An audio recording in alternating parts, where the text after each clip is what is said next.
Contemplation is an enlarged photograph taken by the artist's mother on a visit to a family friend's farm in Pennsylvania. Harrington had just been given a tour of the barn and a demonstration on shoeing horses. He was given a horseshoe as a token of this visit and was sitting on the front steps of the farmhouse taking in this and other experiences from the visit when his mother snapped the photo. Liminal spaces are transitional or threshold locations, both physical and metaphorical, that evoke a sense of uncertainty, eeriness, and potential.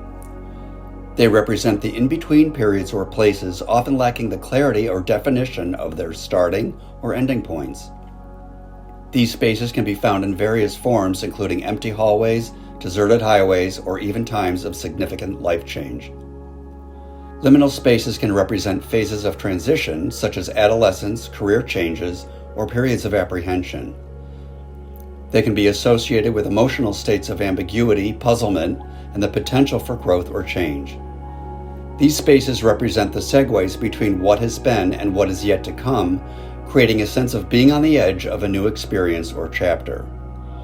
Major life transitions like starting school or moving to a new place can also be seen as liminal spaces. In the context of this exhibition, Rich Harrington has presented an exposé of his early life experiences with physical and metaphorical spaces, some referencing his childhood home and school, others depicting personal experiences of uncertainty, anxiety, and confusion, all in the pursuit of making sense and understanding his own developing identity and search for place within the family structure and society as a whole.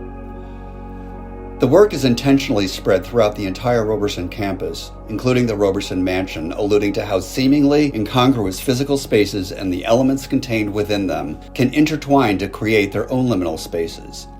Rich began his artistic pursuits during summer art programs offered at Roberson in the mid-1960s with instructors Marcy Swartz and Robert Keller. Queen of Jacks. In this bold series of 3 oversized playing cards, Rich Harrington reimagines the traditional female queen cards by replacing her with male figures more commonly associated with the Jack card. The work playfully references the idiomatic queen from gay culture, denoting flamboyant, effete men, and integrates satirical symbols drawn from the LGBTQ+ life. Layered with satirical symbols and references drawn from queer life, the work blends humor and cultural critique. By merging LGBTQ+ identity with a familiar object, Queen of Jacks challenges viewers to see queerness as both visible and integrated into everyday experience.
Richie Jumps for Joy captures a mischievous moment from Rich Harrington's childhood, the sheer delight of jumping on the bed. Rather than scolding him, his mother instinctively reached for her Brownie Hawkeye camera, recognizing the joy and spontaneity of the moment. The resulting image preserves Harrington's playful spirit at age 9 with warmth and affection. To amplify that sense of youthful exuberance, The background has been reimagined using a period-authentic color palette that evokes the innocence and vibrancy of the era. The work celebrates unfiltered joy, maternal understanding, and the freedom of childhood expression.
First Day of School reimagines a childhood photograph capturing a seemingly innocent and celebratory milestone, Rich's first day of elementary school.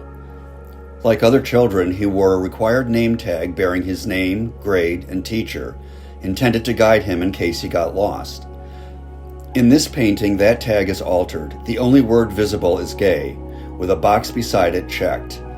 This subtle but powerful intervention transforms the image into a commentary on cultural labeling, marking not just a child's name, but the early emergence of perceived difference and the shaping of selfhood under social scrutiny. By blending personal memory with symbolic detail, this work speaks to the ways in which we are categorized, revealed, or hidden, often before we can fully understand ourselves. It reflects both the innocence of that moment and the weight of what was to come.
Some Strings Attached is a playful yet poignant reflection on how childhood play shapes cultural understanding and personal identity.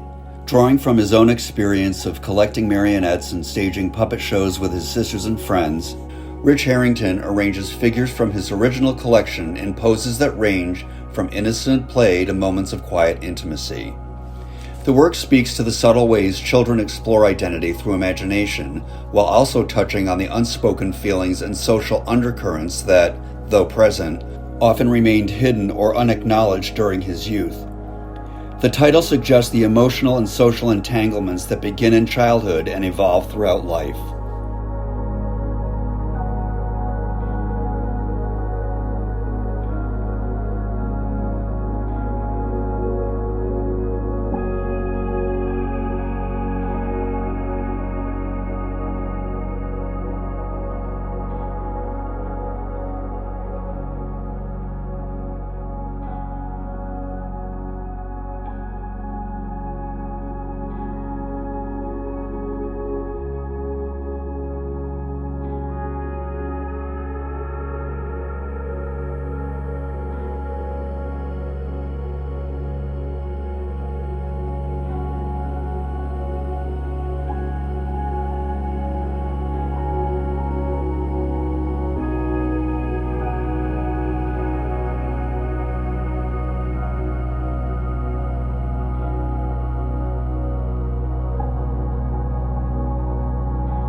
the perfect fun starter for any party.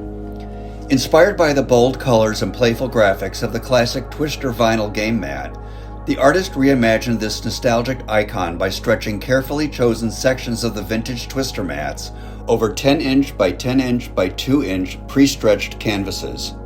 Each piece captures the dynamic energy and joyful spirit of the game. Pushing the concept further, the artist envisioned the contorted players and imagined the personal items that might tumble from their pockets during play. These imagined artifacts, rendered through photo-transferred images onto the vinyl, infuse each work with a distinct personality, reflecting facets of gay male culture. The series embraces the idea of multiples and variation, symbolizing the rich diversity within the queer community. This exploration is a core component of Liminal Spaces, a visual memoir.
Father-Son Weekend depicts a tense moment between the artist and his father as they prepared for a Cub Scout camping trip. In front of the family's 1960 TR3 convertible, 7-year-old Rich stands reluctant to go, reflecting the already strained nature of their relationship. The painting takes the form of a diptych, with his father on one canvas and the artist on the other, with a deliberate gap between them symbolizing emotional distance. The right side of the canvas portraying Rich is painted in pink, a subtle yet pointed reference to his emerging gay identity. That same pink hue reflects faintly onto the stark white left side of his father's canvas, suggesting how Rich's individuality, though unspoken, shaped their relationship.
Who Are You includes a projection of home movies of Rich's family from the 1950s through the 1970s above an enlarged graphic from an elementary school textbook from the 1960s. Below is a three-dimensional depiction of the house in which Rich was raised in suburban Endwell, New York, using Tinker toys. Referencing childhood toys in this way brings the concept of learning into the home environment and points to what was learned there in terms of gender roles. A photograph of Rich's home is placed off to the side as a reminder of the truth and reality of where many of the experiences of learning about identity and gender roles occurred.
Inside Out is a reconstruction of a section of a typical family house built in the 1960s. Aluminum siding is attached to one side with a painted image from a degraded photograph of the Harrington family circa 1962. On the other side, vintage wallpaper has been hung with a slightly askew framed portrait of the artist at age 10 in the middle of the wall. Below this photograph is a printed copy of the Serenity Prayer. This piece represents how exterior images cover up or hide the reality that exists within the walls of a house, a metaphor for the projected image of someone who is hiding their true self inside.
Nuclear reimagines playing pieces from the mid-20th century board game Go to the Head of the Class, originally labeled Mommy, Daddy, Brother, and Sis, to reflect a conventional white nuclear family. By reassigning these labels, artist Rich Harrington challenges the authority of socially constructed identities and questions the relevance of fixed roles based on gender and family structure. Each figure is unified by a glowing pink aura that both levels distinctions and commands attention, encouraging viewers to consider identity beyond traditional categories. The work invites personal interpretation, opening space for new associations, such as personality, occupation, or interest, once narrowly defined by cultural norms.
Contortions draws inspiration from the 1960s game Twister, evoking the awkward, often uncomfortable positions players are forced into at the whim of a spinning dial. Beyond the literal, the piece serves as a metaphor for the emotional and social contortions marginalized individuals, particularly queer people, must navigate to find a sense of belonging in a world that often excludes them. Superimposed hand and footprints taken from the artist's own body add a deeply personal dimension to the work. Embedded within the gray impressions are subtle images from Harrington's childhood, an 11-year-old self-portrait, the family cat, sports equipment, rows of toy army men, a white flag symbolizing surrender, and the intense gaze of the artist's father.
Reading between the lines is an arrangement of items associated with families and learning.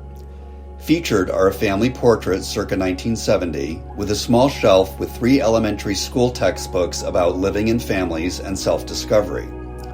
This piece speaks to the illusory paradigm of culturally prescribed family members and their perceived places within it.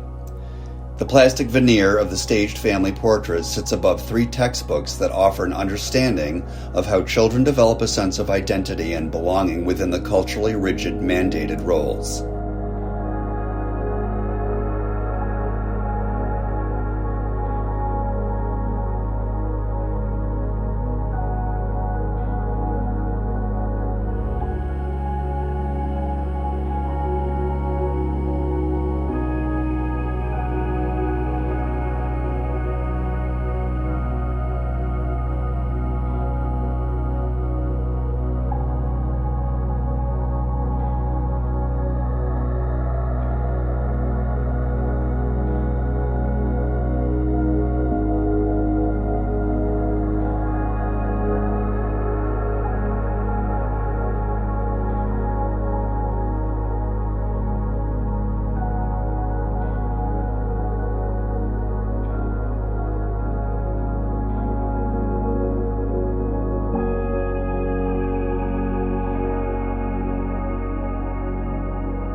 Family of Four is a larger-than-life sculpture of 4 paper doll figures hand-painted in a paint-by-number style that evokes childhood play and early learning. Adapted from vintage paper doll sets, the group includes Dad, Johnny, Carol, and Rick, who replaces the traditional mother figure, posing confidently to suggest a normalized family image. By blending nostalgia and subversion, the work challenges traditional family roles and invites reflection on how exposure to diverse models of intimacy and love can shape a child's understanding of family.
Direct instruction critiques the loss of personal voice and the enforcement of conformity within mid-20th century American education and society. Drawing on the language master speech therapy program used in 1950s through 60s elementary schools, it highlights how repetitive, pre-recorded instructional methods train children in standardized language use, often at the expense of individuality. The piece features a grid of language cards and silent projected images of a white, middle-class nuclear family, symbolizing how repetition and uniformity in education mirrored broader societal pressures to conform. The flat, emotionless male voice on the recordings represents institutional authority, while the muted mouths of the family signify the silencing of personal expression. Through this, the work critiques how educational systems acted as mechanisms of social control, embedding dominant ideologies and suppressing diverse voices. He grabbed his gun, leaped to the saddle, and galloped away. Fortunes were made in furs, in lumber, and in wheat. 1,000 eggs, a pound of butter, and a quart of milk. Stop at the grocery, the hardware store, and the cleaners. You can buy oysters, clams, and lobsters on the wharf. I saw a robin, a sparrow, and a blue jay this morning. Do you like the city, the suburbs, or the country best? The attic was filled with trunks and boxes and old furniture. Bookcases, desks, and carpets are on the second floor. They're going to visit London, Paris, and Rome. We planted onions, radishes, and carrots.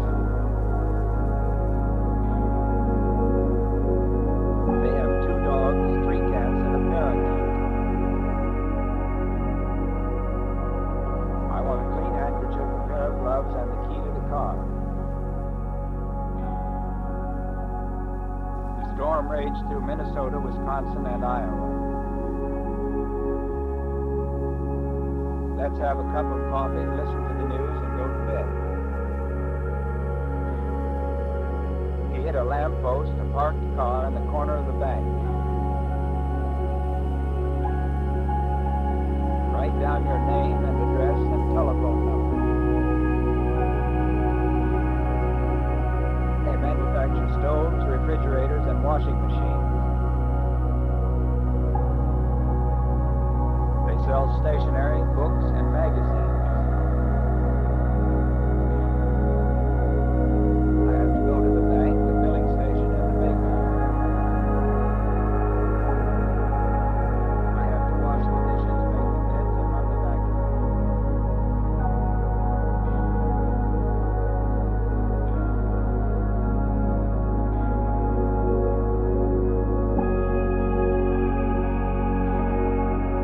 Look Say reconfigures nostalgic 1950s children's dictionary images into a poignant exploration of queer identity, exposing how repetition in early education and suburban cultures subtly enforces heteronormativity and silences difference.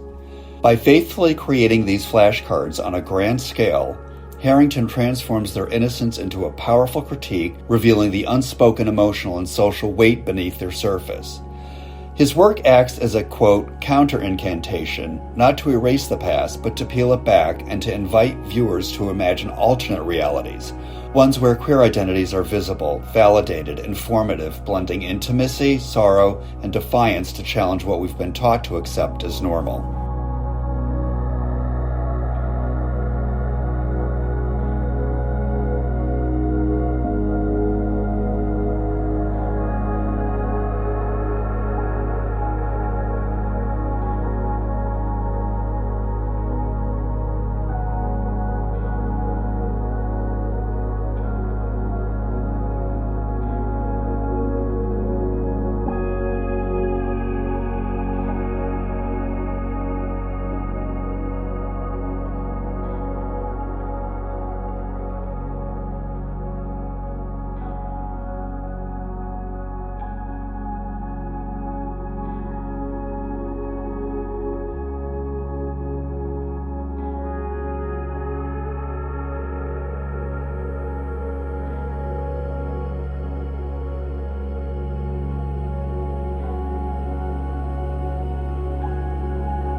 Hiding in Plain Sight is the first in a series of paintings based on 1960s family photographs from the artist's suburban upbringing in Endwell, New York. Drawing on images that project normalcy, the work reflects Harrington's quiet struggle to understand his emerging identity. The scene, his family posed after Easter services in 1962, appears conventional, yet subtle interventions like a floral pattern on his coat and a faint rainbow flag superimposed over the American one reveal an unseen inner life. Through this reimagining, Harrington reclaims what was once hidden, offering both a personal and universal meditation on visibility, authenticity, and the human need to be seen.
Happily Ever After is a series of 5 paintings based on images from the coloring book Here Comes the Bride.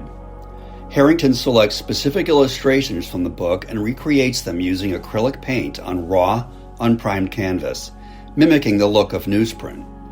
While the illustrations themselves remain unaltered, their original page titles are reassigned from other pages of the book, unchanged in content but recontextualized. Only parts of each image are colored, suggesting an unfinished state. This deliberate incompleteness symbolizes the ongoing unresolved journey towards LGBTQ+ acceptance. The series critiques the pervasive dominance of heterosexual norms, even in seemingly innocent childhood activities like coloring. By presenting themes of love, marriage, and happiness through a queer lens, the work reclaims these narratives from a non-heteronormative perspective.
Boys, Men draws inspiration from a 1970s comic book ad promoting Mike Marvel's new Dynaflex method, a bodybuilding program that promised a tough, brutal, massive body in just 10 minutes a day, without weights or exercise. Saturated with hyper-masculine language and the promise of female admiration, the ad reflects how popular culture exploits adolescent male insecurities around body image and masculinity. In this painting, Rich Harrington substitutes one of the ad's adoring women with a high school portrait of himself, highlighting his own teenage struggles with body shame and the unattainable ideals promoted by American culture. The piece critiques the ways in which media targets male vulnerability while layering personal narrative with broader social commentary.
Pink Swan is a drawing created by Rich Harrington in 1966 while attending a child's drawing class at Roberson Museum. Under the guidance of inspiring instructors Marcy Swartz and Robert Keller, Harrington began his lifelong path of artistic exploration.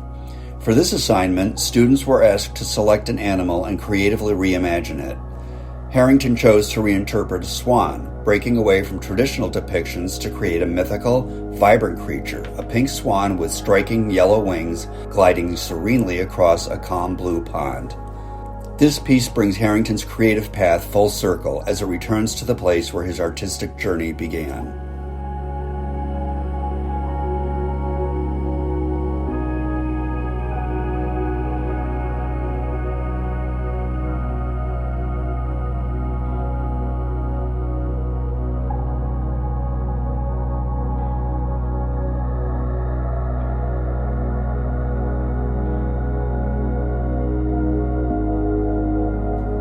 Butt Totem is a sculptural arrangement comprised of 6 plastic display forms originally from the men's department at Macy's. When artist Rich Harrington learned the Johnson City, New York store was closing, he purchased the figures, intrigued by their potential and his ongoing interest in working in series. After experimenting with various configurations, he discovered that stacking them vertically created a totemic presence. The resulting work transforms commercial display forms into a rhythmic, celebratory homage to the male figure, blending consumer culture with artistic reinterpretation.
OK Boys and Girls reconstructs two 1960s Life magazine advertisements, one for DuPont carpeting, the other was a U.S. Air Force recruitment ad. Through painted imagery and text, the work reveals stark, often unsettling cultural messages about gender roles embedded in mid-century media. Using acrylic paint on found fabrics from the 1990s which reinforce these constructs, Harrington recontextualizes these materials to underscore the lingering presence of these gendered ideals and provoke reflection on their lasting influence.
Identify draws on familiar 1950s through 60s classroom iconography, referencing the blackboard and the cursive alphabet typically displayed above it.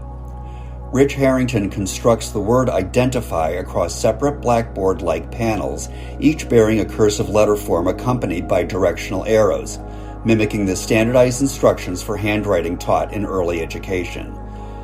This emphasis on, quote, the correct way subtly critiques rigid notions of conformity, a theme echoed throughout the exhibition.